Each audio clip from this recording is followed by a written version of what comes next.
नमस्कार। माँ शारदा, ठाकुर श्री रामकृष्ण जी परमहंस, स्वामी विवेकानंद ਅਤੇ ਭਾਰਤ ਮਾਤਾ ਦੇ ਚਰਨਾਂ ਵਿੱਚ ਪ੍ਰਣਾਮ।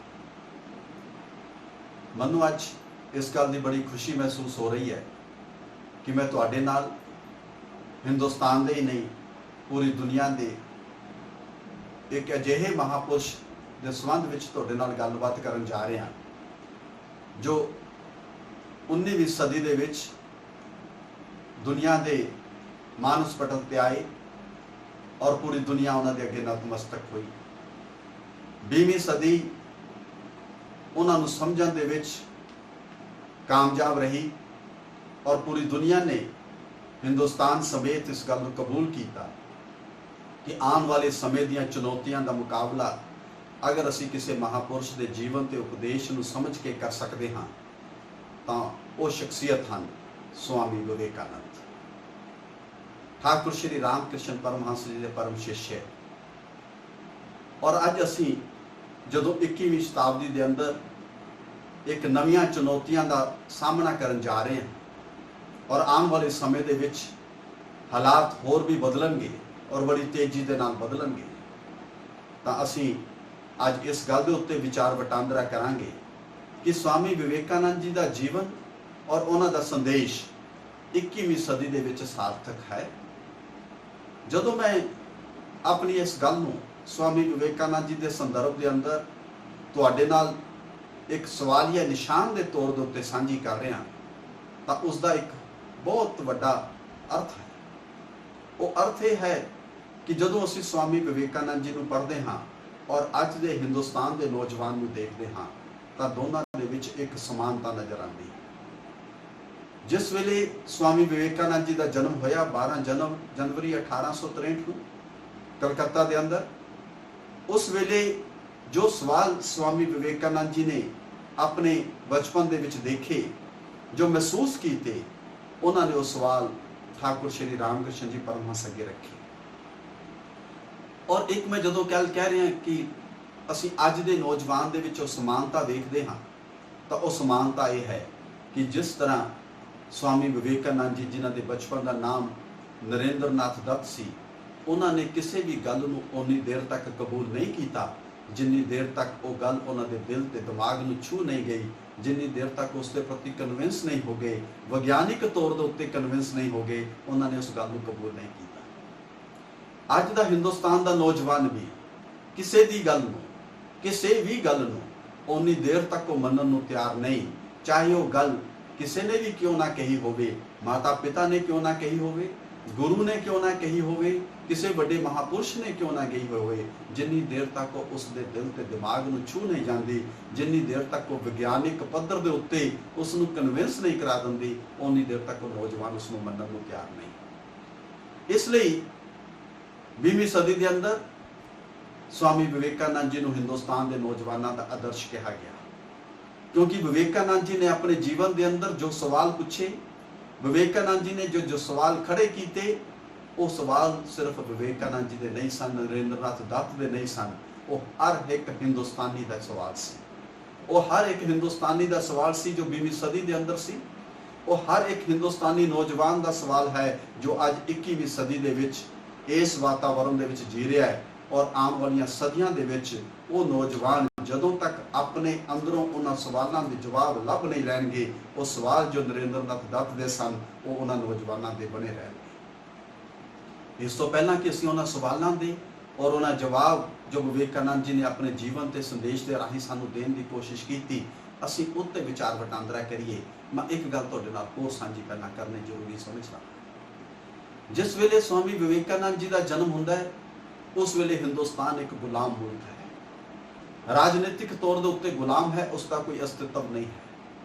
समाजिक तौर के उत्ते जदों असीं देखते हाँ तो जात पात और अनेक तरह की बुराइयां दे नाल ग्रस्त है, और जदों असीं उसनूं आर्थिक तौर के उत्ते देखते हाँ तो इस तरीके का हिंदुस्तान निचोड़िया जा रहा है कि हिंदुस्तान का अनाज बाहर जा रहा है और हिंदुस्तान के अंदर भुखमरी फैलती है, हिंदुस्तान के अंदर गरीबी के नाल लोग तड़प तड़प के मरते नहीं, हिंदुस्तान दीआं औरतां दे कोले अपने जिस्म ते पाउण दे लई अनेक औरतां दे कोले ਇੱਕ ਕਪੜਾ ਹੈ ਔਰ ਦੂਜਾ ਕਪੜਾ ਨਹੀਂ ਹੈ, ਤੇ ਜੇ ਘਰ ਦੇ ਵਿੱਚ ਕਿਸੇ ਦੀ ਮੌਤ ਹੋ ਜਾਏ ਤਾਂ ਕਈ ਵਾਰ ਉਸ ਦਾ ਹੀ ਹਿੱਸਾ ਪਾੜ ਕੇ ਉਸ ਦਾ ਕਫਨ ਬਣਾਉਣਾ ਪੈਂਦਾ ਹੈ।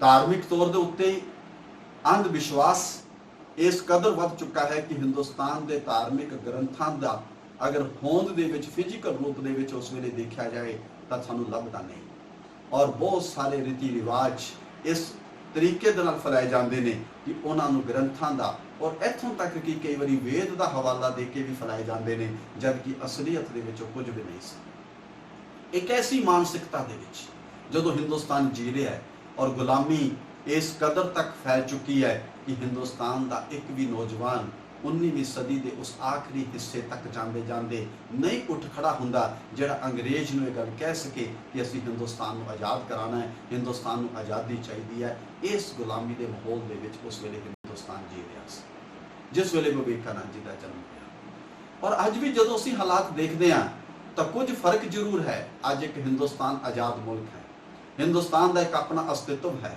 ਹਿੰਦੁਸਤਾਨ ਅੱਜ ਦੁਨੀਆ ਦੇ ਉੱਤੇ ਛਾ ਰਿਹਾ ਹੈ। ਲੇਕਿਨ ਜੇ ਅਸੀਂ ਸਮਾਜਿਕ ਤੌਰ ਦੇ ਉੱਤੇ ਦੇਖੀਏ ਤਾਂ ਅੱਜ ਵੀ ਬਹੁਤ ਸਾਰੀਆਂ ਸਮਾਜਿਕ ਬੁਰਾਈਆਂ ਦੇ ਨਾਲ ਅਸੀਂ ਗ੍ਰਸਤ ਹਾਂ। ਅਗਰ ਅਸੀਂ ਧਾਰਮਿਕ ਤੌਰ ਦੇ ਉੱਤੇ ਦੇਖੀਏ ਤਾਂ ਅੰਧ ਵਿਸ਼ਵਾਸਾਂ ਦੀ ਕਮੀ ਅੱਜ ਵੀ ਸਾਨੂੰ ਨਜ਼ਰ ਨਹੀਂ ਆਉਂਦੀ, ਅੱਜ ਵੀ ਉਹਦਾ ਬੋਲਬਾਲਾ ਹੈ। ਜੇ ਅਸੀਂ ਆਰਥਿਕ ਤੌਰ ਦੇ ਉੱਤੇ ਦੇਖੀਏ ਅਸੀਂ ਉਸ ਭੁੱਖਮਰੀ ਤੋਂ ਤਾਂ ਨਿਜਾਤ ਪਾਉਣ ਦੇ ਵਿੱਚ ਕਾਮਯਾਬ ਹੋਏ ਹਾਂ, ਲੇਕਿਨ ਹਜੇ ਵੀ ਹਿੰਦੁਸਤਾਨ ਦੇ ਕਰੋੜਾਂ ਲੋਕ ਕਿਸ ਤਰੀਕੇ ਦੇ ਨਾਲ ਗਰੀਬੀ ਦੀ ਰੇਖਾ ਤੋਂ ਨੀਚੇ ਜੀ ਰਹੇ ਨੇ, ਕਿਸ ਤਰੀਕੇ ਦੇ ਨਾਲ ਕਰੋੜਾਂ ਲੋਕਾਂ ਦਾ ਜੀਵਨ ਰੋਜ਼ ਦੀ ਕਮਾਈ ਤੇ ਡਿਪੈਂਡ ਕਰਦਾ ਹੈ, ਇਹ ਅਸੀਂ ਅੱਜ ਦੇ ਹਾਲਾਤਾਂ ਦੇ ਵਿੱਚ ਬੜੇ ਪਿਛਲੇ ਕੁਝ ਮਹੀਨਿਆਂ 'ਚ ਸਪਸ਼ਟ ਰੂਪ ਦੇ ਵਿੱਚ ਵੇਖਿਆ ਹੈ।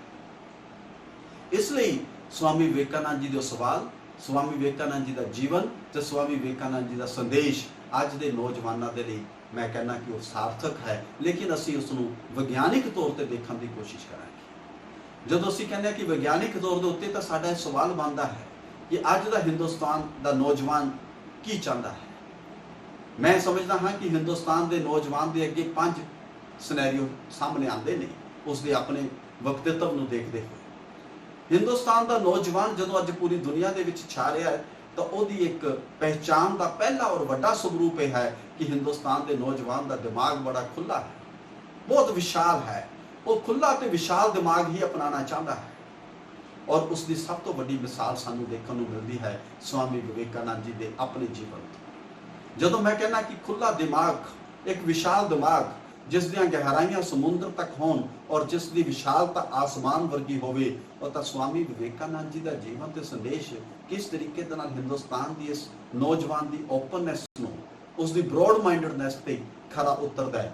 ਉਹਦੀਆਂ ਮੈਂ 3 ਉਦਾਹਰਨਾਂ ਤੁਹਾਡੇ ਨਾਲ ਸਾਂਝੀਆਂ ਕਰਨਾ ਚਾਹਾਂਗਾ। ਅੱਜ ਪੂਰੀ ਦੁਨੀਆ 20ਵੀਂ ਸਦੀ ਤੋਂ ਲੈ ਕੇ 21ਵੀਂ ਸਦੀ ਤੱਕ ਇਸ ਪੂਰੀ ਰੇਸ ਦੇ ਵਿੱਚ ਲੱਗੀ ਹੋਈ ਹੈ ਕਿ ਇੱਕ ਪਾਸੇ ਵਿਗਿਆਨ ਹੈ ਤੇ ਇੱਕ ਪਾਸੇ ਧਰਮ ਹੈ।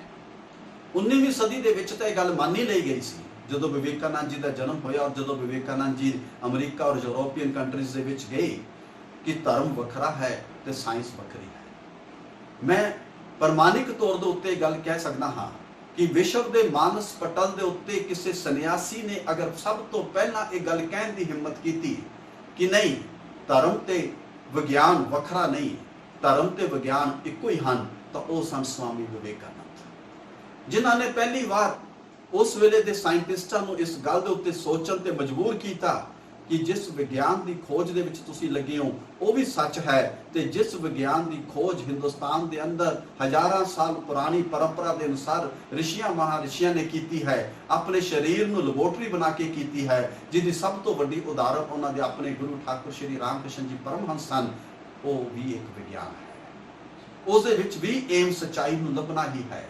ਜਿਸ ਵੇਲੇ ਪੂਰੀ ਦੁਨੀਆ 19ਵੀਂ ਸਦੀ ਦੇ ਅੰਦਰ ਅਗਰ ਉਸ ਵੇਲੇ ਦੇ ਸਾਇੰਟਿਸਟਾਂ ਨੂੰ ਅਸੀਂ ਕੋਟ ਕਰੀਏ, ਜਿਨ੍ਹਾਂ ਵਿੱਚ ਨਿਕੋਲਸ ਟੈਸਲਾ ਵਰਗੇ ਸਾਇੰਟਿਸਟ ਆਉਂਦੇ ਹਨ, ਹੈਲਮੋਟਸ ਵਰਗੇ ਆਉਂਦੇ ਹਨ, ਕੈਲਵਿਨ ਵਰਗੇ ਆਉਂਦੇ ਹਨ, ਜਿਹੜੇ ਉਸ ਵੇਲੇ ਕਹਿੰਦੇ ਸੀ ਕਿ ਮੈਟਰ ਤੇ એનર્ਜੀ ਅਲੱਗ-ਅਲੱਗ ਨੇ, ਤਾਂ ਇੱਕ ਦੁਨੀਆ ਦੇ ਅੰਦਰ ਇੱਕ ਐਸਾ ਰਿਸ਼ੀ, ਇੱਕ ਐਸਾ ਸੰਤ, ਇੱਕ ਐਸਾ ਸੰਨਿਆਸੀ ਉਸ ਵਿਸ਼ਵ ਮਾਨਵ ਪਟਲ ਤੇ ਗਿਆ ਜਿਨੇ ਉਹਨਾਂ ਵਿਗਿਆਨਿਕਾਂ ਦੇ ਨਾਲ ਗੱਲਬਾਤ ਕਰਦੇ ਹੋਏ ਕਿਹਾ ਕਿ ਨਹੀਂ, ਮੈਟਰ ਤੇ એનર્ਜੀ ਵੱਖਰੇ ਨਹੀਂ, ਮੈਟਰ ਤੇ એનર્ਜੀ ਇੱਕ ਹੀ ਹਨ। ਔਰ ਆਉਣ ਵਾਲੀ ਸਦੀ 20ਵੀਂ ਸਦੀ ਦੇ ਵਿੱਚ ਲੋਕਾਂ ਨੇ ਇਸ ਤੇ ਰਿਸਰਚ ਕਰਕੇ ਇਸ ਨੂੰ ਸਾਬਿਤ ਕਰਕੇ ਅਸੀਂ ਦੇਖਦੇ ਹਾਂ ਕਿ ਦੁਨੀਆ ਦਾ ਸਭ ਤੋਂ ਵੱਡਾ ਨੋਬਲ ਪ੍ਰਾਈਜ਼ ਵੀ ਹਾਸਲ ਕੀਤਾ।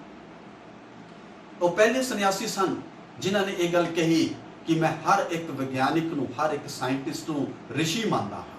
जिस तरीके ਦੇ ਨਾਲ एक विग्यानिक अपनी ਲੈਬੋਰਟਰੀ ਦੇ ਅੰਦਰ सच ਦੀ खोज करता है, ਉਸੇ तरीके ਦੇ ਨਾਲ ऋषि अपने शरीर ਦੇ ਅੰਦਰ ਲੈਬੋਰਟਰੀ बना के अपनी उस आत्मा ਦੀ सच्चाई ਨੂੰ ਲੱਭਣ ਦੀ कोशिश करता है।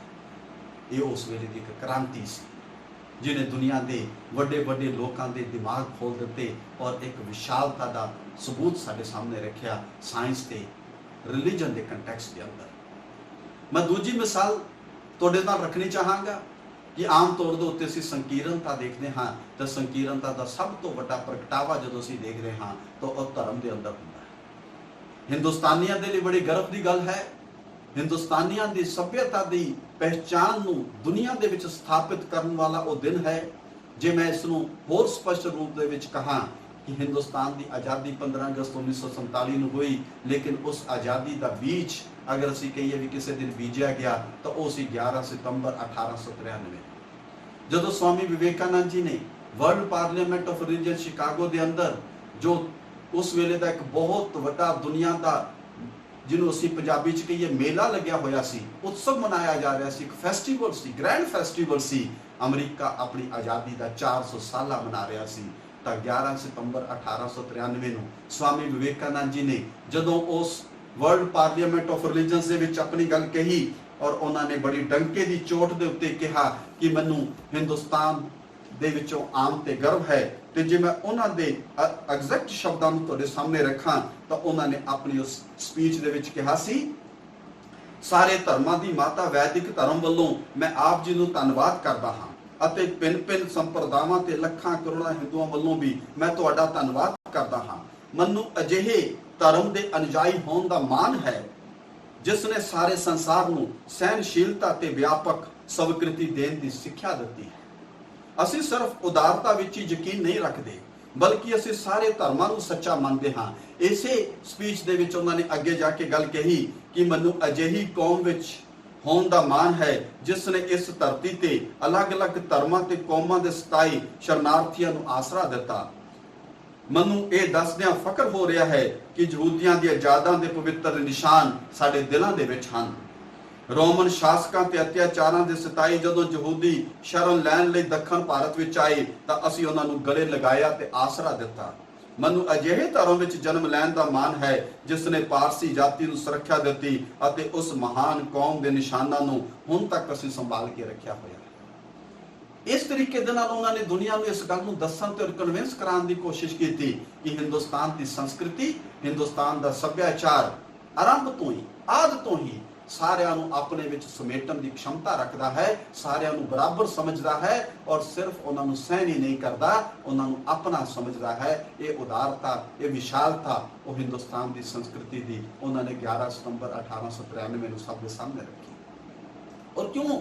ਕਿਉਂਕਿ ਇਹ ਗੱਲ ਉਹਨਾਂ ਨੂੰ ਸਿਖਾਈ ਸੀ ਉਹਨਾਂ ਦੇ ਆਪਣੇ ਗੁਰੂ ਠਾਕੁਰ ਸ਼੍ਰੀ ਰਾਮ ਕ੍ਰਿਸ਼ਨ ਜੀ ਪਰਮਹੰਸ ਨੇ, ਜਿਨ੍ਹਾਂ ਨੇ ਆਪ ਆਪਣੇ ਸ਼ਰੀਰ ਨੂੰ ਜਿਸ ਤਰ੍ਹਾਂ ਮੈਂ ਪਹਿਲਾਂ ਦੱਸਿਆ ਹੈ ਕਿ ਲੈਬੋਰਟਰੀ ਬਣਾ ਕੇ ਉਹਨਾਂ ਨੇ 18 ਧਰਮ 19 ਧਰਮ अलग अलग समय ਦੇ ਵਿੱਚ अपनाए, उस दे मुताबिक अपना जीवन व्यतीत करना शुरू किया और 19 बार इस गल ਨੂੰ डिक्लेयर किया कि मैनू उसे रूहानी रोशनी के दर्शन होए ने, उसे परमात्मा के दर्शन होए ने। और यह साबित किया कि जिदा स्वामी विवेकानंद जी ने गीता की उस कोट ਨੂੰ अपनी स्पीच ਦੇ ਵਿੱਚ कोट किया है कि ਵੱਖ-ਵੱਖ नदियां अलग अलग रस्तियां ਦੇ ਵਿੱਚੋਂ ਦੀ ਹੁੰਦੀਆਂ ਹੋਈਆਂ ਇੱਕੋ ਸਮੁੰਦਰ ਦੇ ਵਿੱਚ शामिल हो ਜਾਂਦੀਆਂ ਨੇ।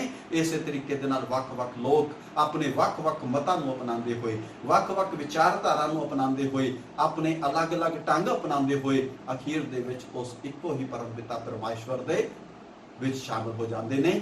ਔਰ ਉਹਨਾਂ ਨੇ ਇਸ ਗੱਲ ਨੂੰ ਉੱਥੇ ਕੋਟ ਕੀਤੀ। ਇਹ ਓਪਨ ਮਾਈਂਡ, ਇਹ ਵਿਸ਼ਾਲ, ਇਹ ਸਿਰਫ ਅਧਿਆਤਮਿਕ ਤੌਰ ਤੇ ਨਹੀਂ, ਇਹ ਸਿਰਫ ਸਾਇੰਟੀਫਿਕ ਔਰ ਰਿਲੀਜਨ ਦੀ ਇੱਕ ਕੰਟਰਾਸਟ ਦੇ ਤੌਰ ਦੇ ਉੱਤੇ ਨਹੀਂ। ਔਰ ਉਹਨਾਂ ਦਾ ਦਿਮਾਗ ਉਸ ਵੇਲੇ ਦਾ ਆਪਣਾ ਉਹਨਾਂ ਦਾ ਜਿਹੜਾ ਵਕਤਿਤਵ ਹੈ ਉਹ ਕਿੰਨਾ ਵਿਸ਼ਾਲ ਸੀ। ਤੁਸੀਂ ਇਸ ਗੱਲ ਤੋਂ ਅੰਦਾਜ਼ਾ ਲਗਾ ਸਕਦੇ ਹੋ ਕਿ ਦੁਨੀਆ ਦੀ ਵੈਸਟ ਯੂਨੀਵਰਸਿਟੀ, ਹਾਰਵਰਡ ਯੂਨੀਵਰਸਿਟੀ ਦੇ ਵਿੱਚ ਉਹਨਾਂ ਦੀ ਮੁਲਾਕਾਤ ਹੁੰਦੀ ਹੈ ਪ੍ਰੋਫੈਸਰ WH ਰਾਈਟ ਦੇ ਨਾਲ, ਜਿਹੜੇ ਉਸ ਵੇਲੇ ਉੱਥੋਂ ਦੇ ਗ੍ਰੀਕ ਡਿਪਾਰਟਮੈਂਟ ਦੇ ਹੈਡ ਆਫ ਦਾ ਡਿਪਾਰਟਮੈਂਟ ਨੇ। ਔਰ ਹਾਰਵਰਡ ਯੂਨੀਵਰਸਿਟੀ ਉਹ ਯੂਨੀਵਰਸਿਟੀ ਹੈ ਜਿਹਦੇ ਵਿੱਚ 20-30 ਨੋਬਲ ਪ੍ਰਾਈਜ਼ ਵਿਨਰਸ ਤੁਸੀਂ ਕਿਸੇ ਵੀ ਵੇਲੇ ਜਾ ਕੇ ਦੇਖ ਸਕਦੇ ਹੋ। ਇਹ ਉਹ ਯੂਨੀਵਰਸਿਟੀ ਹੈ ਜੋ ਨੋਬਲ ਪ੍ਰਾਈਜ਼ ਵਿਨਰਸ ਜਿਹੜੇ ਉੱਥੇ ਪ੍ਰੋਡਿਊਸ ਹੀ ਨਹੀਂ ਕਰਦੀ, ਨੋਬਲ ਪ੍ਰਾਈਜ਼ ਵਿਨਰਸ ਉੱਥੇ ਐਜ਼ ਅ ਟੀਚਰ ਉੱਥੇ ਐਜੂਕੇਟ ਕਰਦੇ ਨੇ, ਉੱਥੇ ਟੀਚ ਕਰਦੇ ਨੇ। उस यूनिवर्सिटी के हैड ऑफ द डिपार्टमेंट के नाल स्वामी विवेकानंद की मुलाकात होती है WH राइट के नाल। और उस मुलाकात तो बाद WH राइट जो एक रिटन डॉक्यूमेंट विवेकानंद जी नूं दिंदे हन, वो दुनिया दे विच अपने आप दे विच एक मिसाल है। वो ये मिसाल है कि उन्हां तो वड्डा साइंटिफिक माइंड उस वेले दुनिया दे विच नहीं सी। वो लिखते ने, here is a man who is more learned than all the professors of America put together. America के सारे प्रोफेसरां की नॉलेज एक पासे और स्वामी विवेकानंद की नॉलेज एक पासे, और विवेकानंद की नॉलेज उन्हां ते भारी है। जो विवेकानंद पूछते हैं कि मैनू उस वर्ल्ड पार्लीमेंट ऑफ रिलीजन्स के जाने के लिए कोई इनविटेशन चाहिए क्योंकि उस तो बिना मैनू इजाजत नहीं मिलेगी, तो WH राइट कहते हैं कि विवेकानंद ने सवाल पूछना कि तुसी किस दी इजाजत दे नाल वर्ल्ड पार्लीमेंट और रिलीजन्स विच आए हो, ये इस तरीके का होएगा कि सूरज नूं कोई सवेरे उदय होने तो पहला पूछे कि तू किस दी इजाजत दे नाल उदय होएगा। ये सन स्वामी विवेकानंद का व्यक्तित्व, उन्होंने ओपन माइंड, उन्होंने ब्रॉड माइंड, उन्होंने हाईएस्ट लैवल की साइंटिफिक नॉलेज और हाईएस्ट लैवल की स्पिरिचुअल नॉलेज। ये अज के हिंदुस्तान के नौजवान की चाहत कि इन्ना मेरा ओपन ते ब्रॉड माइंड होना चाहिए कि जे मैं साइंस की गल करा तो बड़े बड़े साइंटिस्ट मेरे अगे सिर झुका देन और मेरी गल दे उत्ते कबूल करन। और उस वेले उन्होंने उम्र कितनी सी? 29 साल थी। और दुनिया का इतिहास इस गल का गवाह है कि जो कुछ उन्होंने अपने स्पीचेस कहा उस दे उत्ते रिसर्चिज हुई और उस बाद नोबल प्राइज लोगों ने जिते और स्वामी विवेकानंद को डेडिकेट किए। टेस्ला वर्गे साइंटिस्ट ने उन्होंने डिनर अरेंज किए, अपनी लैबोरेटरी में आने के इनविटेशन दिते, और टेस्ला वो ने जिन्हों के विद्यार्थियों को भी नोबल प्राइज मिले, उन्होंने आप भी नोबल प्राइज अवार्ड किया गया।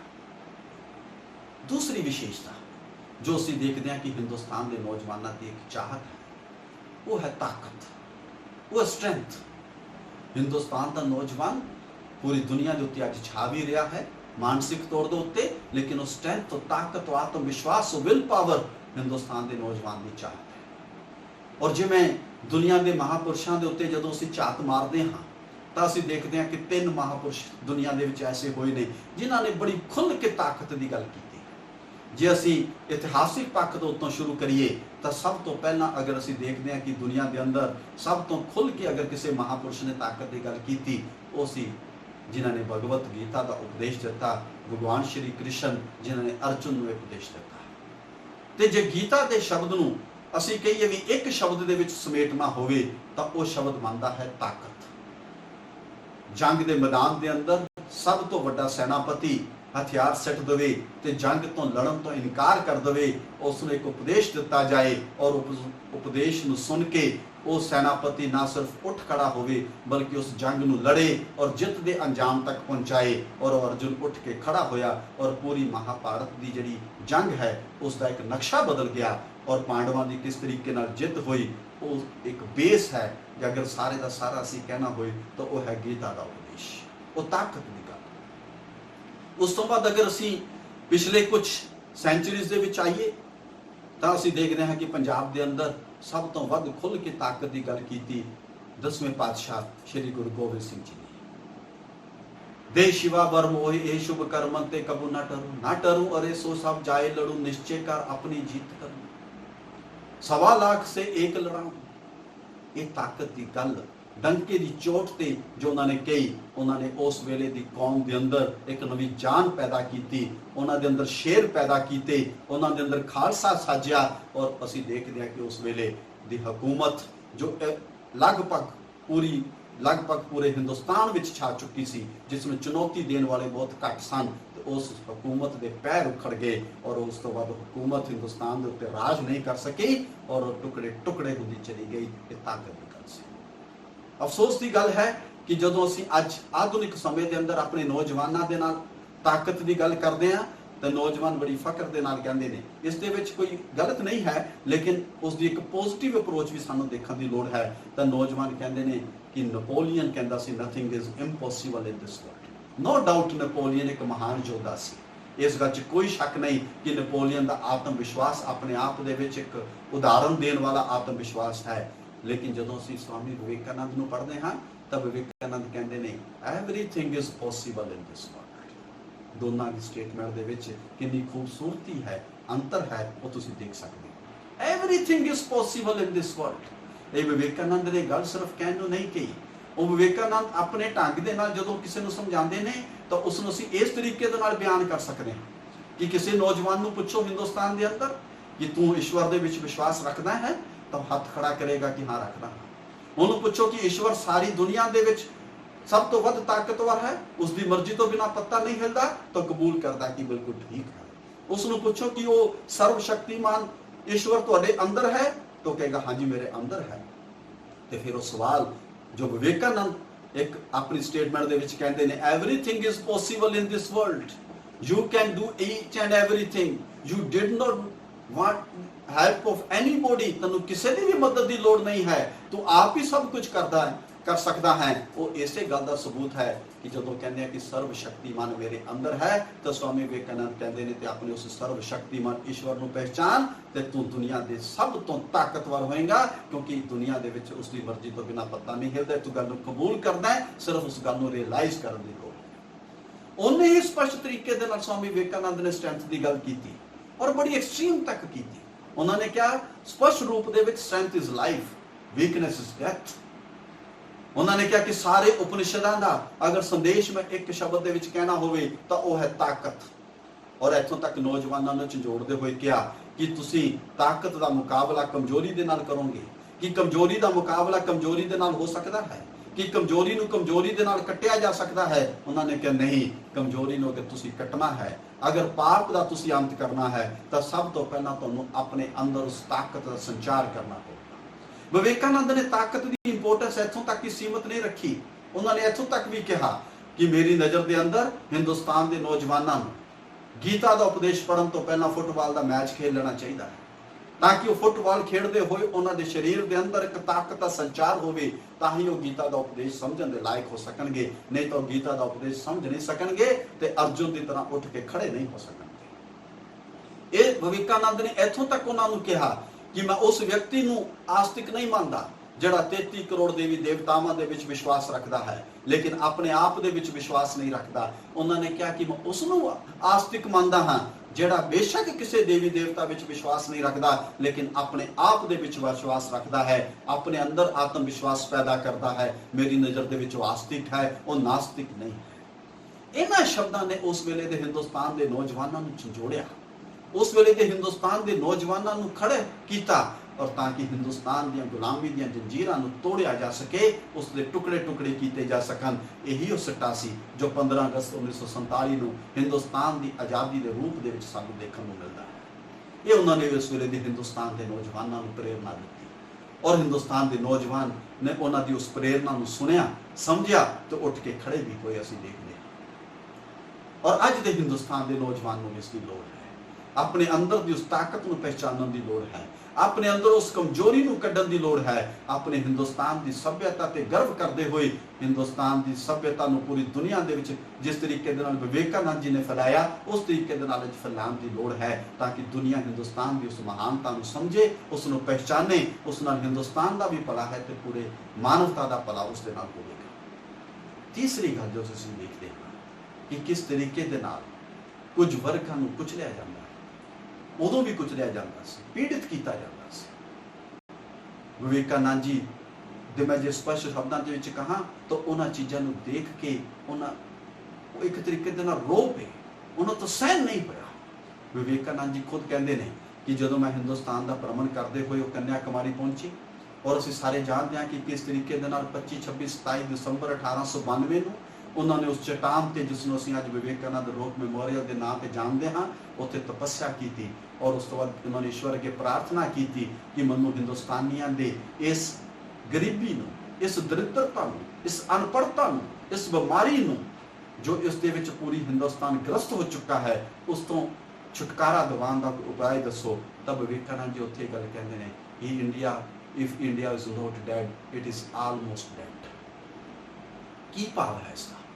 ਇਸਦਾ ਭਾਵ ਹੈ ਕਿ ਜੋ ਲੋਕ ਸੰਪੰਨ ਸਨ ਉਹ ਆਪਣੀ ਆਤਮਾ ਗਵਾ ਚੁੱਕੇ ਸਨ, ਉਹਨਾਂ ਦੇ ਜ਼ਮੀਰ ਮਰ ਚੁੱਕੇ ਸਨ, ਗੁਲਾਮੀ ਨੂੰ ਆਪਣਾ ਕਿਸਮਤ ਮੰਨ ਚੁੱਕੇ ਸਨ, ਔਰ ਜਿਨ੍ਹਾਂ ਦੇ ਅੰਦਰ ਸੰਪੰਨਤਾ ਨਹੀਂ ਸੀ, ਜੋ ਹਜੇ ਵੀ ਗਰੀਬੀ ਦੇ ਵਿੱਚ ਜੀ ਰਹੇ ਸਨ, ਅਨਪੜ੍ਹਤਾ ਵਿੱਚ ਜੀ ਰਹੇ ਸਨ, ਬਿਮਾਰੀਆਂ ਨਾਲ ਗ੍ਰਸਤ ਸਨ, ਉਹ ਕਿਸੇ ਵੀ ਢੰਗ ਦੇ ਨਾਲ ਆਪਣੀ ਜ਼ੁਬਾਨ ਨੂੰ ਬੁਲੰਦ ਕਰਨ ਦੀ ਤਾਕਤ ਨਹੀਂ ਰੱਖਦੇ ਸਨ।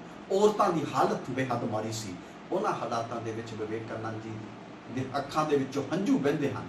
ਹੰਝੂ ਨਹੀਂ, ਖੂਨ ਵਹਿੰਦਾ ਹੈ ਜਦੋਂ ਇਹ ਗੱਲ ਕਹਿੰਦੇ ਨੇ ਕਿ ਹਿੰਦੁਸਤਾਨ ਦੀ ਇਸ ਸਥਿਤੀ ਨੂੰ ਬਦਲਣ ਦੇ ਲਈ ਅਗਰ ਉਹ ਵਿਵੇਕਾਨੰਦ ਜਿਹੜੇ ਠਾਕੁਰ ਸ਼੍ਰੀ ਰਾਮ ਕ੍ਰਿਸ਼ਨ ਜੀ ਪਰਮਹੰਸ ਕੋਲ ਜਾਂਦੇ ਨੇ ਇੱਕੋ ਇੱਕ ਏਮ ਲੈ ਕੇ ਕਿ ਮੈਨੂੰ ਦੁਨੀਆ ਦੇ ਵਿੱਚ ਕੁਝ ਨਹੀਂ ਚਾਹੀਦਾ, ਸਿਰਫ ਤੇ ਸਿਰਫ ਈਸ਼ਵਰ ਚਾਹੀਦਾ ਹੈ, ਮੈਂ ਸਿਰਫ ਈਸ਼ਵਰ ਦੇ ਦਰਸ਼ਨ ਕਰਨਾ ਚਾਹਨਾ, ਸਿਰਫ ਮੋਕਸ਼ ਪ੍ਰਾਪਤ ਕਰਨਾ ਚਾਹਨਾ, ਉਹ ਵਿਵੇਕਾਨੰਦ ਉਸ ਵੇਲੇ ਚਲਾ ਕੇ ਚੀਖਦੇ ਹੋਏ ਅੱਖਾਂ 'ਚੋਂ ਹੰਝੂ ਨਹੀਂ ਖੂਨ ਬਹਾਉਂਦੇ ਹੋਏ ਕਹਿੰਦੇ ਨੇ ਕਿ ਮੈਨੂੰ ਇਹਨਾਂ ਹਿੰਦੁਸਤਾਨੀਆਂ ਦੇ ਭਲੇ ਦੇ ਲਈ ਅਗਰ ਬਾਰ-ਬਾਰ ਇਸ ਧਰਤੀ ਦੇ ਉੱਤੇ ਆਉਣਾ ਪਵੇ, 1000 ਵਾਰ ਨਰਕ ਦੇ ਵਿੱਚ ਵੀ ਜਾਣਾ ਪਵੇ ਤਾਂ ਮੈਂ ਤਿਆਰ ਹਾਂ, ਲੇਕਿਨ ਮੈਨੂੰ ਸਵਰਗ ਨਹੀਂ ਚਾਹੀਦਾ, ਮੈਨੂੰ ਮੋਕਸ਼ ਨਹੀਂ ਚਾਹੀਦਾ, ਇਹਨਾਂ ਦੀ ਮੁਕਤੀ ਦਾ ਸਾਧਨ ਚਾਹੀਦਾ। ਇਹ ਵਿਵੇਕਾਨੰਦ ਉਸ ਵੇਲੇ ਉੱਠ ਕੇ ਖੜੇ ਹੁੰਦੇ ਨੇ। ਔਰ ਜਿਸ ਤਰ੍ਹਾਂ ਮੈਂ ਪਹਿਲਾਂ ਦੱਸਿਆ ਕਿ ਸਿਰਫ ਉਹ ਗੱਲ ਨਹੀਂ ਕਰਦੇ, ਆਪਣੇ ਜੀਵਨ ਦੇ ਵਿੱਚ ਜੀਵਾਂਤ ਉਦਾਹਰਣ ਸਭ ਦੇ ਸਾਹਮਣੇ ਪੇਸ਼ ਕਰਦੇ ਨੇ, ਝੰਜੋੜਦੇ ਹੋਏ ਕਹਿੰਦੇ ਨੇ।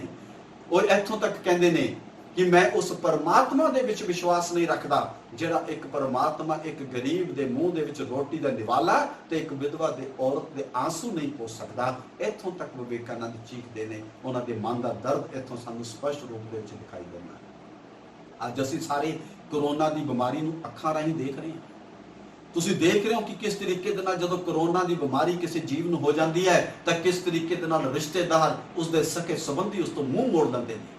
ਮੈਂ ਇਹ ਗੱਲ ਜਦੋਂ ਤੁਹਾਡੇ ਨਾਲ ਸਾਂਝੀ ਕਰ ਰਿਹਾ ਤਾਂ ਮੈਂ ਸਿਰਫ ਭਾਵਨਾਤਮਕ ਤੌਰ ਦੇ ਉੱਤੇ ਨਹੀਂ ਕਰ ਰਿਹਾ।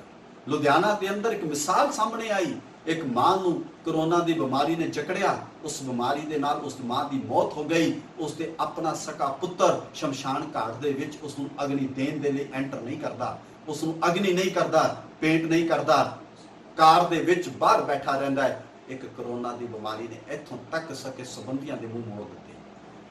ਤੁਸੀਂ ਯਾਦ ਕਰੋ 1898 ਦਾ ਉਹ ਪਲੇਗ, ਕਿੰਨਾ ਦਰਦ ਸੀ ਸਵਾਮੀ ਵਿਵੇਕਾਨੰਦ ਜੀ ਦੇ ਮਨ ਦੇ ਅੰਦਰ ਇਹਨਾਂ ਦਲਿਤਾਂ ਦੇ ਪ੍ਰਤੀ, ਦਰਿਦਰਾਂ ਦੇ ਪ੍ਰਤੀ, ਦੀਨ ਦੁਖੀਆਂ ਦੇ ਪ੍ਰਤੀ ਕਿ 1898 ਚ ਕਲਕੱਤਾ ਚ ਪਲੇਗ ਫੈਲਦਾ ਹੈ। ਲੋਕ ਭੱਜਦੇ ਨੇ, ਲੱਖਾਂ ਦੀ ਤਾਦਾਦ ਦੇ ਵਿੱਚ ਲੋਕ ਮਰ ਜਾਂਦੇ ਨੇ। ਅੱਜ ਅਸੀਂ ਪੂਰੀ ਦੁਨੀਆ 'ਚ ਦੇਖ ਰਹੇ ਹਾਂ ਤਾਂ ਸਿਰਫ 15 ਲੱਖ ਮੌਤਾਂ ਨਜ਼ਰ ਆ ਰਹੀਆਂ ਨੇ 7 ਅਰਬ ਦੀ ਆਬਾਦੀ ਦੇ ਅੰਦਰ। ਕਲਕੱਤਾ ਦੀ ਆਬਾਦੀ ਦੇ ਅੰਦਰ ਉਸ ਵੇਲੇ 20 ਲੱਖ ਤੋਂ ਵੱਧ ਮੌਤਾਂ ਹੋਈਆਂ ਇੱਕ ਸ਼ਹਿਰ ਦੇ ਅੰਦਰ। ਤੁਸੀਂ ਅੰਦਾਜ਼ਾ ਲਗਾ ਸਕਦੇ ਹੋ ਕਿ ਉਸ ਵੇਲੇ ਕਿੰਨਾ ਭਿਆਨਕ ਔਰ ਦਰਦਨਾਕ ਉਹ ਦ੍ਰਿਸ਼ ਹੋਏਗਾ। ਹਰ ਘਰ 'ਚੋਂ ਜਦੋਂ ਲਾਸ਼ ਉੱਠ ਰਹੀ ਹੋਏਗੀ, ਸਕੇ ਸੰਬੰਧੀ ਭਾਈਆਂ ਨੇ ਭੈਣਾਂ ਛੱਡ ਦਿੱਤੀਆਂ, ਭੈਣਾਂ ਨੇ ਭਰਾ ਛੱਡ ਦਿੱਤੇ, ਹਸਬੈਂਡਸ ਨੇ ਵਾਈਫ ਛੱਡ ਦਿੱਤੀਆਂ, ਘਰਾਂ ਨੂੰ ਛੱਡ ਕੇ ਭੱਜ ਰਹੇ ਸੀ।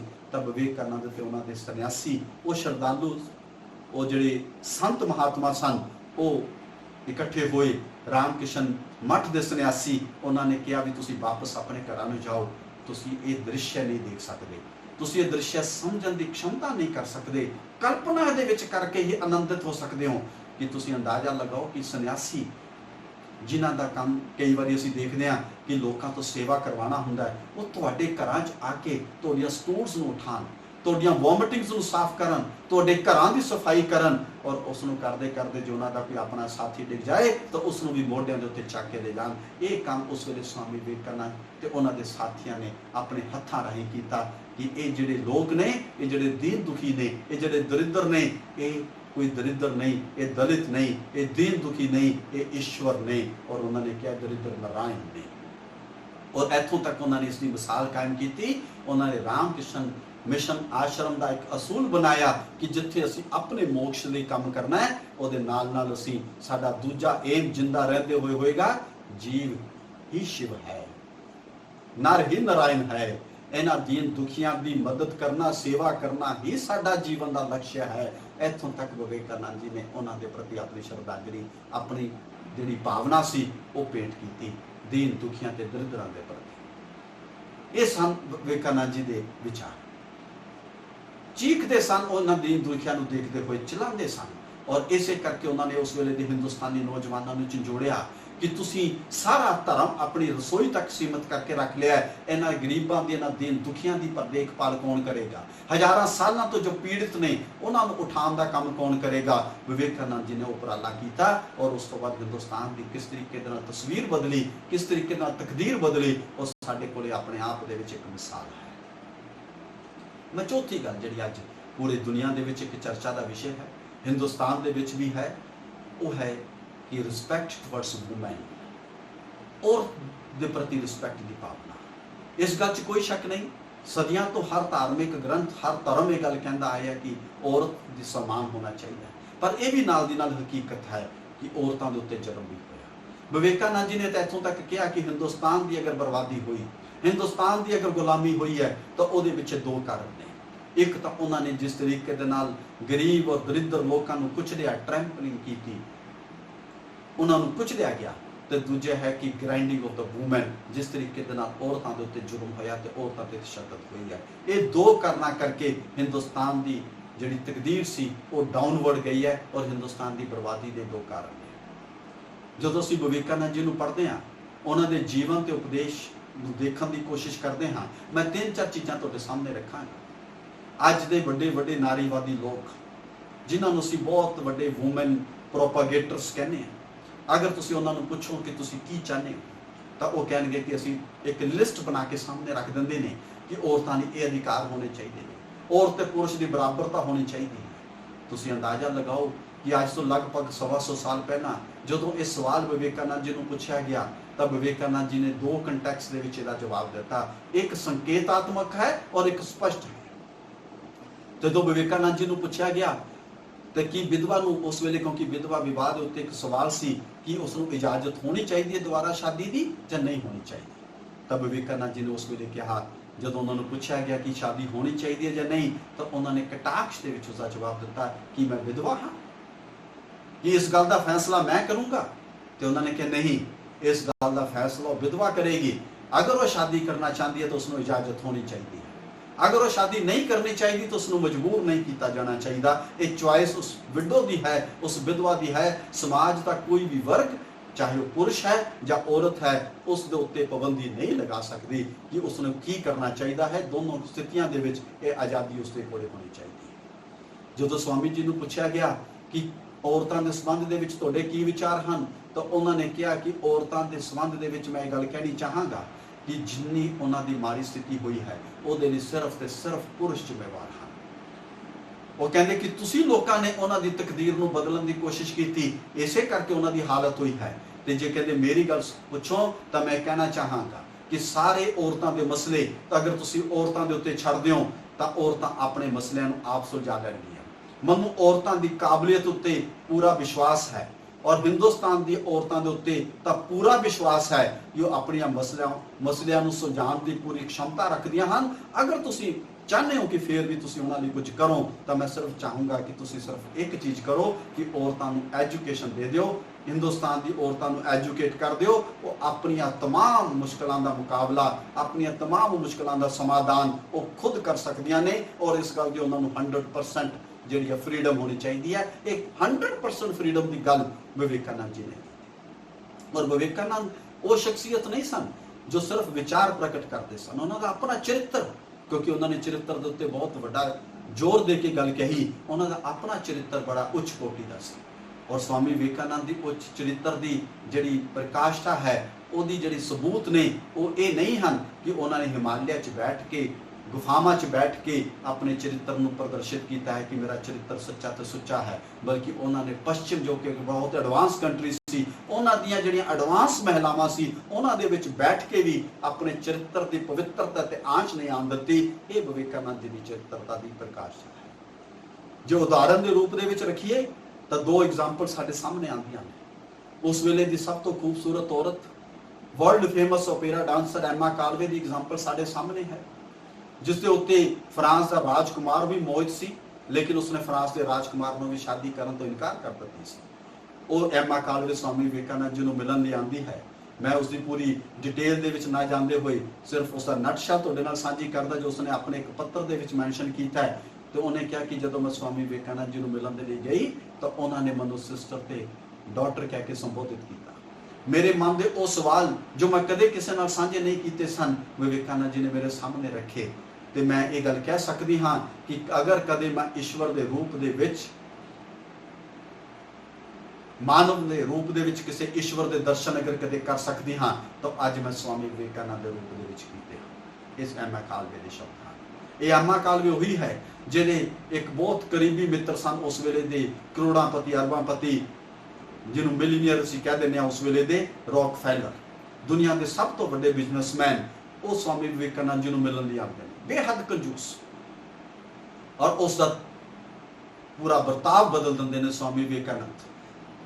ਜਦੋਂ ਰੌਕਫੈਲਰ ਮਿਲਣ ਲਈ ਆਉਂਦੇ ਨੇ ਤਾਂ ਆ ਕੇ ਕਹਿੰਦੇ ਨੇ ਕਿ स्वामी विवेकानंद ਉਸਦੇ ਕੰਨੀ ਦੇਖਦੇ ਵੀ ਨਹੀਂ, ਤੇ ਵਿਵੇਕਾਨੰਦ ਤੋਂ ਰੁਸ਼ਟ ਹੋ ਕੇ ਚਲੇ ਜਾਂਦੇ ਨੇ। ਤੇ ਜਦੋਂ ਰੁਸ਼ਟ ਹੋ ਕੇ ਜਾਣ ਲੱਗਦੇ ਨੇ ਤਾਂ ਵਿਵੇਕਾਨੰਦ ਕਹਿੰਦੇ ਨੇ ਤੂੰ ਬਹੁਤ ਦੁਖੀ ਆਦਮ ਹੈ, ਕੁਝ ਜਾ ਕੇ ਡੋਨੇਟ ਕਰ। ਤੇ ਉਹ ਅਗਲੇ ਦਿਨ ਕੁਝ ਦਿਨਾਂ ਬਾਅਦ ਬਹੁਤ ਵੱਡੀ ਅਮਾਉਂਟ ਡੋਨੇਟ ਕਰਕੇ ਵਾਪਸ ਆਉਂਦੇ ਨੇ ਤੇ ਆ ਕੇ ਕਹਿੰਦੇ ਆ ਕਿ ਨਾਓ ਯੂ ਸ਼ੁਡ ਥੈਂਕ ਮੀ। ਤਾਂ ਵਿਵੇਕਾਨੰਦ ਕਹਿੰਦੇ ਨੇ ਕਿ ਤੂੰ ਮੇਰਾ ਧੰਨਵਾਦ ਕਰ, ਤੇਰੇ ਕੁਝ ਪਾਪ ਕੱਟ ਗਏ ਨੇ। ਉਹ ਰੌਕਫੈਲਰ ਵਿਵੇਕਾਨੰਦ ਜੀ ਦੇ ਸ਼ਰਧਾਲੂ ਬਣ ਜਾਂਦੇ ਨੇ ਔਰ ਅੱਜ ਪੂਰੀ ਦੁਨੀਆ ਦੇ ਅੰਦਰ ਰੌਕਫੈਲਰ ਫਾਊਂਡੇਸ਼ਨਸ ਚੱਲਦੀਆਂ ਨੇ। ਇਹ ਸਾਡੇ ਸਾਹਮਣੇ ਸਬੂਤ ਹਨ। ਲੰਡਨ ਦੇ ਅੰਦਰ ਕਾਨਫਰੰਸ ਹੁੰਦੀ ਹੈ, ਉਹਦੇ ਵਿੱਚ ਇੱਕ ਸਪੀਕਰ ਖੜਾ ਹੋ ਕੇ ਕਹਿੰਦਾ ਹੈ ਕਿ ਮੈਂ ਇਸਲਾਮ ਦੇ ਵਿੱਚ, ਲੋਕ ਕਹਿੰਦੇ ਨੇ ਕਿ ਕੁਰਾਨ ਸ਼ਰੀਫ ਦੇ ਵਿੱਚ ਲਿਖਿਆ ਹੈ ਕਿ ਔਰਤ ਜਾਤ ਦੇ ਪ੍ਰਾਣ ਨਹੀਂ ਹੁੰਦੇ। ਤਾਂ ਵਿਵੇਕਾਨੰਦ ਉੱਠ ਕੇ ਖੜੇ ਹੋ ਜਾਂਦੇ ਨੇ ਤੇ ਉਹ ਕਹਿੰਦੇ ਨੇ ਕਿ ਨਹੀਂ, ਮੈਂ ਕੁਰਾਨ ਸ਼ਰੀਫ 2 ਵਾਰ ਪੜ੍ਹੀ ਹੈ, ਉਹਦੇ ਵਿੱਚ ਕਿਤੇ ਵੀ ਨਹੀਂ ਲਿਖਿਆ, ਸਗੋਂ ਉਹਦੇ ਵਿੱਚ ਲਿਖਿਆ ਕਿ ਔਰਤ ਦੇ ਵੀ ਉਸੇ ਤਰੀਕੇ ਦੇ ਪ੍ਰਾਣ ਹੁੰਦੇ ਹਨ ਜਿਸ ਤਰੀਕੇ ਦੇ ਨਾਲ ਪੁਰਸ਼ ਦੇ ਵਿੱਚ ਹੁੰਦੇ ਹਨ। ਤਾਂ ਬਾਅਦ ਦੇ ਵਿੱਚ ਕਿਸੇ ਨੇ ਪੁੱਛਿਆ ਕਿ ਸਵਾਲ ਤਾਂ ਇੱਕ ਇਸਲਾਮ ਦੇ ਪ੍ਰਚਾਰਕ ਨੇ ਖੜਾ ਕੀਤਾ ਸੀ, ਈਸਾਈਆਂ ਦੀ ਕਾਨਫਰੰਸ ਸੀ, ਤੁਸੀਂ ਇਹ ਗੱਲ ਦੇ ਵਿੱਚ ਕਿਉਂ ਗਏ? ਤਾਂ ਉਹਨਾਂ ਨੇ ਕਿਹਾ ਕਿ ਉਹਦੇ 2 ਕਾਰਨ ਹਨ। ਇੱਕ ਤਾਂ ਪਹਿਲਾ ਕਾਰਨ ਹੈ ਕਿ ਔਰਤ ਦਾ ਅਪਮਾਨ ਮੈਂ ਕਿਤੇ ਵੀ ਸਹਿਣ ਨਹੀਂ ਕਰ ਸਕਦਾ, ਚਾਹੇ ਉਹ ਕਿਸੇ ਵੀ ਮੰਚ ਤੋਂ ਜਾਂ ਕਿਸੇ ਵੀ ਵਿਅਕਤੀ ਵੱਲੋਂ ਕੀਤਾ ਜਾਂਦਾ ਹੋਵੇ। ਦੂਸਰਾ, ਕਿਸੇ ਵੀ ਧਾਰਮਿਕ ਗ੍ਰੰਥ ਨੂੰ ਅਗਰ ਕੋਈ ਝੂਠ ਬੋਲ ਕੇ ਉਸ ਦਾ ਉਲੇਖ ਕਰੇਗਾ ਤਾਂ ਮੈਂ ਉਸ ਝੂਠ ਨੂੰ ਸਵੀਕਾਰ ਨਹੀਂ ਕਰਾਂਗਾ। ਇਹ ਵਿਵੇਕਾਨੰਦ ਜੀ ਦਾ ਚਰਿੱਤਰ ਹੈ ਜੋ ਸਾਡੇ ਸਮਝ ਆਉਂਦਾ ਹੈ। ਇਸ ਚਰਿੱਤਰ ਦੇ ਕਰਕੇ, ਉਹਨਾਂ ਦੇ ਇਹਨਾਂ ਉਪਦੇਸ਼ਾਂ ਕਰਕੇ, ਉਹਨਾਂ ਦੇ ਉਸ ਵੇਲੇ ਦੇ ਨੌਜਵਾਨਾਂ ਨੂੰ ਇਸ ਤਰੀਕੇ ਦੇ ਨਾਲ ਜੋ ਝੰਜੋੜਿਆ ਗਿਆ, ਉਸ ਕਰਕੇ ਉਹਨਾਂ ਨੇ ਐਜੂਕੇਸ਼ਨ ਦੀ ਜੋ ਨਵੀਂ ਪਰਿਭਾਸ਼ਾ ਸਭ ਦੇ ਸਾਹਮਣੇ ਰੱਖੀ, ਉਸ ਕਰਕੇ ਜਦੋਂ ਕਹਿੰਦੇ ਨੇ ਕਿ education is the manifestation of perfection that is already in man, ਉਹ ਕਹਿੰਦੇ ਤੁਹਾਡਾ ਕੰਮ ਨੌਲੇਜ ਜਾਂ ਫੈਕਟਸ ਨੂੰ ਇਕੱਠੇ ਕਰਨਾ ਨਹੀਂ ਹੈ, ਤੁਹਾਡਾ ਕੰਮ ਹੈ ਕਿ ਆਪਣੇ ਮਾਈਂਡ ਨੂੰ ਫੋਕਸ ਕਰਨਾ, ਆਪਣੇ ਮਾਈਂਡ ਨੂੰ ਕੰਸੈਂਟਰੇਟ ਕਰਨਾ। ਉਹ ਕਹਿੰਦੇ ਤੁਸੀਂ ਬੱਚੇ ਨੂੰ ਆਪਣੇ ਮਾਈਂਡ ਨੂੰ ਕੰਸੈਂਟਰੇਟ ਕਰਨਾ ਸਿਖਾ ਦਿਓ, ਉਹ ਸਾਰੇ ਫੈਕਟ ਆਪੇ ਇਕੱਠੇ ਕਰ ਲਏਗਾ, ਉਹ ਨੌਲੇਜ ਆਪੇ ਇਕੱਠੀ ਕਰ ਲਏਗਾ। ਔਰ ਉਸ ਨੂੰ ਨੌਲੇਜ ਇਕੱਠੀ ਕਰਨ ਦੇ ਲਈ ਸਿਰਫ ਕਿਤਾਬੀ ਗਿਆਨ ਦੀ ਲੋੜ ਨਹੀਂ ਹੈ, ਉਹਦੇ ਅੰਦਰੋਂ ਗਿਆਨ ਝਲਕੇਗਾ, ਉਹਦਾ ਆਪਣਾ ਗਿਆਨ ਝਲਕੇਗਾ। ਔਰ ਅੱਜ ਦੇ ਸਾਇੰਟਿਸਟ ਇਹ ਸਾਰੀਆਂ ਰਿਸਰਚਸ ਦੇ ਵਿੱਚ ਲੱਗੇ ਹੋਏ ਹਨ। ਅਸੀਂ ਦੇਖਦੇ ਹਾਂ, ਚਾਹੇ ਉਹ ਹਕਸਲੇ ਵਰਗੇ ਸਾਇੰਟਿਸਟ ਹੋਣ, ਚਾਹੇ ਉਹ ਲੇਟੈਸਟ ਅਸੀਂ ਜਿਹੜੇ ਦੁਨੀਆ ਦੇ ਕੁਝ ਹੀ ਸਮੇਂ ਪਹਿਲਾਂ ਜਿਨ੍ਹਾਂ ਨੇ ਆਪਣੇ ਸਰੀਰ ਨੂੰ ਤਿਆਗਿਆ, ਸਟੀਫਨ ਹਾਕਿੰਸ ਵਰਗੇ ਸਾਇੰਟਿਸਟ ਹੋਣ, ਔਰ ਕੁਝ ਜਿਹੜੇ ਪਹਿਲੇ ਸਾਇੰਟਿਸਟਾਂ ਦੀ ਗੱਲ ਮੈਂ ਤੁਹਾਡੇ ਨਾਲ ਪਹਿਲਾਂ ਹੀ ਸਾਂਝੀ ਕੀਤੀ।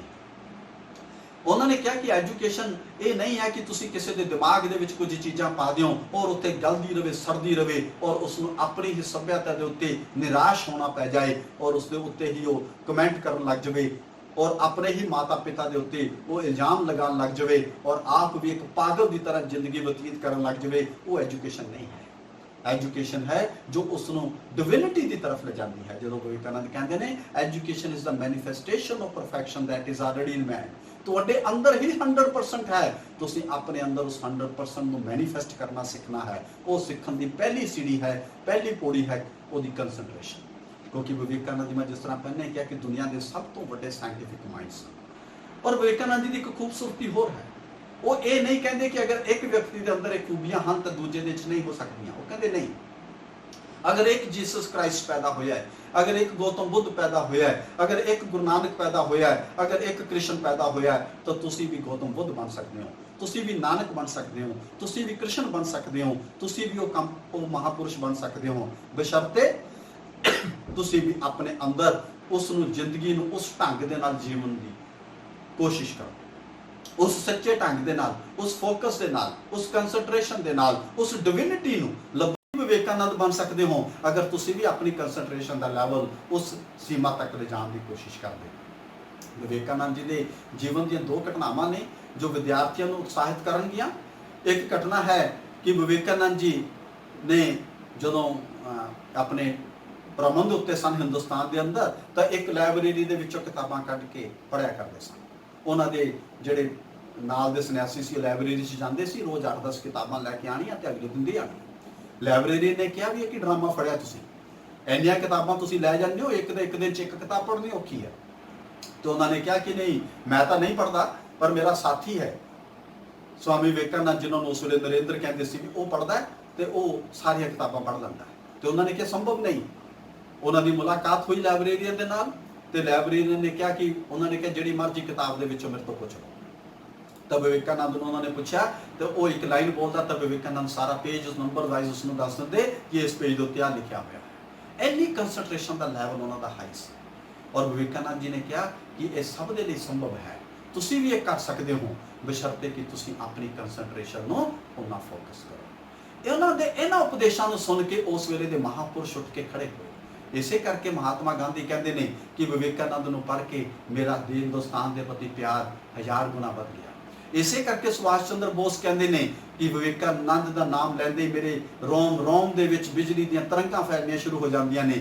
ਅਗਰ ਉਹ ਜਿੰਦਾ ਹੁੰਦੇ ਤਾਂ ਮੈਂ ਸਾਰਾ ਜੀਵਨ ਉਹਨਾਂ ਦੇ ਚਰਨਾਂ ਵਿੱਚ ਨਿਸ਼ਾਵਰ ਕਰ ਦਿੰਦਾ। ਇਸੇ ਲਈ ਰਵਿੰਦਰਨਾਥ ਟੈਗੋਰ ਕਹਿੰਦੇ ਨੇ ਕਿ ਅਗਰ ਤੁਸੀਂ ਹਿੰਦੁਸਤਾਨ ਨੂੰ ਜਾਣਨਾ ਚਾਹੁੰਦੇ ਹੋ ਤਾਂ ਵਿਵੇਕਾਨੰਦ ਨੂੰ ਪੜ੍ਹੋ। ਇਸੇ ਕਰਕੇ ਮਹਾਰਿਸ਼ੀ ਅਰਵਿੰਦੋ ਜੀ ਨੇ ਪੌਂਡੀਚੇਰੀ ਦੇ ਆਸ਼ਰਮ ਦੇ ਵਿੱਚ ਰਾਮ ਕ੍ਰਿਸ਼ਨ ਮਿਸ਼ਨ ਆਸ਼ਰਮ ਦੀ ਮਿੱਟੀ ਨੂੰ ਸੰਭਾਲ ਕੇ ਰੱਖਿਆ ਸੀ, ਜਿਸ ਦੇ ਮੁਤਲਕ ਅੰਗਰੇਜ਼ ਕਹਿੰਦਾ ਹੈ ਕਿ ਇਹ ਐਟਮ ਬੰਬ ਹੈ। ਔਰ ਜਿਸ ਦੇ ਮੁਤਲਕ ਅੰਗਰੇਜ਼ ਕਹਿੰਦੇ ਨੇ ਰਾਮ ਕ੍ਰਿਸ਼ਨ ਮਿਸ਼ਨ ਆਸ਼ਰਮ ਦੇ ਮੁਤਲਕ ਇੱਕ CID ਦੀ ਰਿਪੋਰਟ ਦੇ ਵਿੱਚੋਂ ਲਿਖਦੇ ਨੇ ਕਿ ਰਾਮ ਕ੍ਰਿਸ਼ਨ ਮਿਸ਼ਨ ਆਸ਼ਰਮ ਕ੍ਰਾਂਤੀਕਾਰੀ ਪੈਦਾ ਕਰਦਾ ਹੈ। ਇਹ ਸਾਡੇ ਕੋਲ ਸਬੂਤ ਨਹੀਂ, ਲੇਕਿਨ ਇਹ ਮੈਂ ਦਾਅਵੇ ਨਾਲ ਕਹਿ ਸਕਦੇ ਹਾਂ ਕਿ ਜਿੰਨੇ ਕ੍ਰਾਂਤੀਕਾਰੀ ਪੈਦਾ ਹੋਏ ਉਹ ਰਾਮ ਕ੍ਰਿਸ਼ਨ ਮਿਸ਼ਨ ਆਸ਼ਰਮ ਤੋਂ ਪ੍ਰੇਰਿਤ ਸਨ, ਸਵਾਮੀ ਵਿਵੇਕਾਨੰਦ ਜੀ ਦੇ ਵਿਚਾਰਾਂ ਤੋਂ ਪ੍ਰੇਰਿਤ ਸਨ। ਅੰਗਰੇਜ਼ ਦੀ CID ਦੀਆਂ ਰਿਪੋਰਟਸ ਨੇ। ਇਹ ਚਾਹੇ ਉਹ ਮਹਾਤਮਾ ਗਾਂਧੀ ਵਰਗੇ ਲਿਬਰਲ ਸਨ, ਚਾਹੇ ਉਹ ਸੁਭਾਸ਼ ਚੰਦਰ ਬੋਸ ਵਰਗੇ ਸ਼ਖਸੀਅਤਾਂ ਸਨ, ਚਾਹੇ ਉਹ ਕ੍ਰਾਂਤੀਕਾਰੀ ਸਨ, ਅਣਗਿਣਤ ਕ੍ਰਾਂਤੀਕਾਰੀ ਜਿਨ੍ਹਾਂ ਦੇ ਬਾਰੇ ਰੋਮਨ ਰੋਲੈਂਡ ਨੇ ਲਿਖਿਆ ਹੈ ਕਿ ਉਸ ਵੇਲੇ ਦੇ ਕ੍ਰਾਂਤੀਕਾਰੀਆਂ ਨੇ ਫਾਂਸੀ ਦੇ ਫੰਦਿਆਂ ਨੂੰ ਚੁੰਮ ਲਿਆ, ਜਿਨ੍ਹਾਂ ਦੇ ਉਸ ਵੇਲੇ ਜੇਬ ਦੇ ਅੰਦਰ ਵਿਵੇਕਾਨੰਦ ਜੀ ਦੀਆਂ ਕੋਟ ਸਨ ਤੇ ਜ਼ੁਬਾਨ ਦੇ ਉੱਤੇ ਬੰਦੇ ਮਾਤਰਮ ਸੀ। ਇਹਨਾਂ ਸ਼ਖਸੀਅਤਾਂ ਜਦੋਂ ਉੱਠੀਆਂ, ਹਿੰਦੁਸਤਾਨ ਦਾ ਹਰ ਇੱਕ ਨੌਜਵਾਨ ਉੱਠਿਆ ਵਿਵੇਕਾਨੰਦ ਤੋਂ ਪ੍ਰੇਰਿਤ ਹੋ ਕੇ, ਤੇ ਜੋ ਅਸੀਂ 50 ਸਾਲ ਪਹਿਲਾਂ ਇਹ ਵਿਸ਼ਵਾਸ ਕਰਦੇ ਸਨ ਕਿ ਸੰਭਵ ਨਹੀਂ, ਉਹ 15 ਅਗਸਤ 1947 ਨੂੰ ਹਕੀਕਤ ਬਣਿਆ, ਹਿੰਦੁਸਤਾਨ ਆਜ਼ਾਦ ਹੋਇਆ। ਅੱਜ ਦੇ ਹਿੰਦੁਸਤਾਨ ਦੇ ਨੌਜਵਾਨ ਨੂੰ ਵੀ ਜ਼ਰੂਰਤ ਹੈ, ਕਿਉਂਕਿ ਅਸੀਂ ਜਦੋਂ ਕਹਿੰਦੇ ਹਾਂ ਕਿ ਵਿਵੇਕਾਨੰਦ ਅੱਜ ਵੀ ਸਾਰਥਕ ਨੇ, ਤਾਂ ਵਿਵੇਕਾਨੰਦ ਜੀ ਦੀਆਂ ਮੈਂ ਆਖਰੀ 2 ਕੋਟੇਸ਼ਨਸ ਤੁਹਾਡੇ ਨਾਲ ਸਾਂਝੀ ਕਰਕੇ ਆਪਣੀ ਗੱਲ ਨੂੰ ਖਤਮ ਕਰਾਂਗਾ। ਵਿਵੇਕਾਨੰਦ ਜੀ ਨੇ ਖੁਦ ਕਿਹਾ ਹੈ, my bones will speak for 1500 years, ਮੇਰੀਆਂ ਹੱਡੀਆਂ 1500 ਸਾਲ ਤੱਕ ਬੋਲਣਗੀਆਂ। ਉਹਦਾ ਮਤਲਬ ਹੈ ਜਿਉਂ-ਜਿਉਂ ਦੁਨੀਆ ਤਰੱਕੀ ਕਰੇਗੀ, ਜਿਉਂ-ਜਿਉਂ ਦੁਨੀਆ ਐਡਵਾਂਸ ਹੋਵੇਗੀ, ਉਹ ਜਿਉਂ-ਜਿਉਂ ਵਿਵੇਕਾਨੰਦ ਜੀ ਨੂੰ ਪੜ੍ਹੇਗੀ, ਤਾਂ ਵਿਵੇਕਾਨੰਦ ਜੀ ਨੇ ਜੋ ਕੁਝ ਕਿਹਾ ਹੈ ਉਸ ਦੀਆਂ ਹੋਰ ਪਰਤਾਂ ਖੁੱਲਣਗੀਆਂ ਤੇ ਦੁਨੀਆ ਇਹ ਸਮਝਣ 'ਚ ਕਾਮਯਾਬ ਹੋਏਗੀ ਕਿ ਵਿਵੇਕਾਨੰਦ ਆਉਣ ਵਾਲੇ 1500 ਸਾਲ ਤੱਕ ਦੀ ਗੱਲ ਲੋਕਾਂ ਦੇ ਸਾਹਮਣੇ ਰੱਖ ਚੁੱਕੇ ਨੇ। ਔਰ ਅੱਜ ਦੇ ਵਿਗਿਆਨਿਕ ਉਹਨਾਂ ਦੇ ਰਿਸਰਚਸ ਲੱਗੇ ਹੋਏ ਨੇ, ਅੱਜ ਦੇ ਸੋਸ਼ੀਓਲੋਜਿਸਟ ਇਹਨਾਂ ਰਿਸਰਚਸ 'ਚ ਲੱਗੇ ਨੇ ਔਰ ਇਸ ਸਿੱਟੇ ਤੇ ਪਹੁੰਚ ਰਹੇ ਨੇ, ਚਾਹੇ ਉਹ ਕਮਿਊਨਿਸਟ ਹੋਣ, ਚਾਹੇ ਉਹ ਨੈਸ਼ਨਲਿਸਟ ਹੋਣ, ਚਾਹੇ ਉਹ ਰਿਲੀਜੀਅਸ ਹੋਣ, ਚਾਹੇ ਉਹ ਲੋਕ ਹੋਣ ਜਿਹੜੇ ਕਿਸੇ ਵੀ ਢੰਗ ਦੇ ਨਾਲ ਕਿਸੇ ਵੀ ਚੀਜ਼ ਨੂੰ ਅਪਣਾਉਣਾ ਚਾਹੁੰਦੇ ਨੇ, ਸਾਰੇ ਇਸ ਸਿੱਟੇ ਤੇ ਪਹੁੰਚੇ ਨੇ ਕਿ ਅਗਰ ਸਾਨੂੰ ਕੋਈ ਪ੍ਰੇਰਨਾ ਦੇ ਰਿਹਾ ਹੈ ਤਾਂ ਸਵਾਮੀ ਵਿਵੇਕਾਨੰਦ ਸਾਨੂੰ ਪ੍ਰੇਰਨਾ ਦੇ ਰਹੇ ਹਨ। ਔਰ ਆਖਰੀ ਗੱਲ, ਵਿਵੇਕਾਨੰਦ ਨੇ ਕਿਹਾ ਸੀ ਕਿ ਇਸ ਸਦੀ ਦੇ ਆਰੰਭ ਹੋਣ ਤੇ ਇਹ ਦੁਨੀਆ ਬਦਲੇਗੀ, ਹਿੰਦੁਸਤਾਨ ਨਵੀਆਂ ਬੁਲੰਦੀਆਂ ਨੂੰ ਛੂਏਗਾ। ਔਰ ਮੈਂ ਸਪਸ਼ਟ ਰੂਪ ਦੇ ਵਿੱਚ ਦੇਖ ਰਿਹਾ ਕਿ ਭਾਰਤ ਮਾਤਾ ਆਪਣੇ ਸਿਖਰ ਤੇ ਪਹੁੰਚੇਗੀ, ਉਸ ਸਿਖਰ ਤੇ ਜੋ ਕਿ ਅਸੀਂ ਪ੍ਰਾਚੀਨ ਭਾਰਤ ਵਿੱਚ ਦੇਖਦੇ ਹਾਂ, ਉਸ ਤੋਂ ਵੀ ਉੱਚੀਆਂ ਸਿਖਰਾਂ ਦੇ ਉੱਤੇ ਇਹ ਮੈਂ ਇਸ ਸਦੀ ਦੇ ਆਰੰਭ ਦੇ ਵਿੱਚ ਉਸ ਦੀ ਸ਼ੁਰੂਆਤ ਹੋ ਜਾਏਗੀ। ਔਰ ਮੈਂ ਸਪਸ਼ਟ ਰੂਪ ਦੇ ਵਿੱਚ ਦੇਖ ਰਿਹਾ ਜੋ ਵਿਵੇਕਾਨੰਦ ਨੇ ਅੱਜ ਤੋਂ 125 ਸਾਲ ਪਹਿਲਾਂ ਕਹੀ ਸੀ 21ਵੀਂ ਸਦੀ ਦੇ ਸੰਦਰਭ ਦੇ ਅੰਦਰ, ਔਰ ਅਸੀਂ ਦੇਖ ਰਹੇ ਹਾਂ ਕਿ ਹਿੰਦੁਸਤਾਨ ਕਿਸ ਤਰੀਕੇ ਦੇ ਨਾਲ ਉਹਨਾਂ ਬੁਲੰਦੀਆਂ ਨੂੰ ਛੂਹਣ ਦੀ ਕੋਸ਼ਿਸ਼ ਕਰ ਰਿਹਾ ਹੈ। ਆਓ ਅਸੀਂ ਸਾਰੇ ਮਿਲ ਕੇ ਸਵਾਮੀ ਵਿਵੇਕਾਨੰਦ ਜੀ ਦੇ ਜੀਵਨ ਤੇ ਉਪਦੇਸ਼ ਨੂੰ ਸਮਝੀਏ ਔਰ ਉਸ ਹਿੰਦੁਸਤਾਨ ਨੂੰ ਦੁਨੀਆ ਦੀ ਬੁਲੰਦੀਆਂ ਤੇ ਤਾਂ ਲੈ ਕੇ ਜਾਈਏ, ਲੇਕਿਨ ਆਪਣੇ ਹਿੰਦੁਸਤਾਨ ਦੇ ਅੰਦਰ ਵੀ ਅਸੀਂ ਇਹ ਪ੍ਰਣ ਕਰੀਏ, ਇਹ ਉਪਰਾਲਾ ਕਰੀਏ ਉਹਨਾਂ ਤੋਂ ਪ੍ਰੇਰਿਤ ਹੁੰਦੇ ਹੋਏ ਕਿ ਕੋਈ ਦੀਨ ਨਾ ਹੋਏ, ਕੋਈ ਦੁਖੀ ਨਾ ਹੋਏ, ਕੋਈ ਦਰਿਦਰ ਨਾ ਹੋਏ, ਕੋਈ ਦਲਿਤ ਨਾ ਹੋਏ, ਸਾਰੇ ਇੱਕ ਬਰਾਬਰ ਹੋਣ, ਸਾਰਿਆਂ 'ਚ ਸਮਾਨਤਾ ਹੋਏ, ਸਾਰੇ ਸੰਪੰਨ ਹੋਣ, ਸਾਰੇ ਖੁਸ਼ਹਾਲ ਹੋਣ ਔਰ ਸਾਡੀ ਜਿਹੜੀ ਅਧਿਆਤਮਿਕ ਧਰੋਹਰ ਹੈ ਉਹ ਪੂਰੀ ਦੁਨੀਆ ਦੇ ਵਿੱਚ ਛਾ ਜਾਏ। ਇਹ ਅਸੀਂ ਅੱਜ ਪ੍ਰਣ ਵੀ ਲਈਏ, ਇਹ ਆਪਣੇ ਅੰਦਰ ਸੰਕਲਪ ਵੀ ਲਈਏ, ਇਹ ਸਾਡੀ ਆਪਣੀ ਇੱਛਾ ਵੀ ਹੋਣੀ ਚਾਹੀਦੀ ਹੈ। ਇਹਨਾਂ ਸ਼ਬਦਾਂ ਦੇ ਨਾਲ ਤੁਹਾਡਾ ਬਹੁਤ ਬਹੁਤ ਧੰਨਵਾਦ, ਸ਼ੁਕਰੀਆ।